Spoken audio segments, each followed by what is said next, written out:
গোয়ালিয়রের প্রথম দিনে এয়ারবিএনবিতে আজকে ছেলেরা রান্না করবে, তাই জন্য প্রায় সমস্ত ছেলেরাই কিছু না কিছু কাজে হাত লাগিয়েছে, যেখানে মেইন শেফ নীলাঞ্জন আর বাকিরা তার হেল্পিং হ্যান্ড। রান্না হচ্ছে চিকেন কারি আর ভাত। চিকেনটা ধুয়ে দেওয়ার কাজে আছে মিমি, কিন্তু বাকি সব রান্নাই করবে ছেলেরা। খুব বাজে হয়েছে এক্সামটা।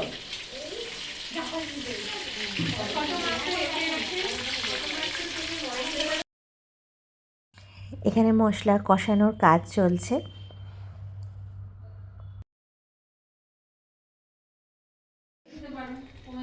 হ্যালো হ্যালো, কোন স্টেজে আছি আমরা?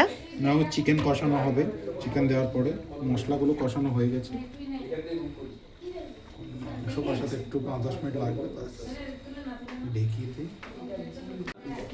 আরে না, একবার দিচ্ছি সুযোগটা আমি দাও করে ওই করে না। আলুটা হবে আলু, আলুটা একটু পরে যখন এটা কষিয়ে নেব তারপর তোমাকে দিয়ে দেব। ফ্রাই হয়ে গেছে? হ্যাঁ, আলু ফ্রাই হয়ে গেছে। এটা রংটা কিন্তু ভালোই এসছে এখনই। হেভি রং এসছে। আর চালটা ধুয়ে রেখেছো?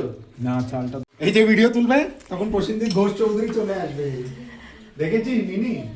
যখন ভিডিও তুলবে প্রসেনজিৎ ঘোষ চৌধুরী চলে আসবে।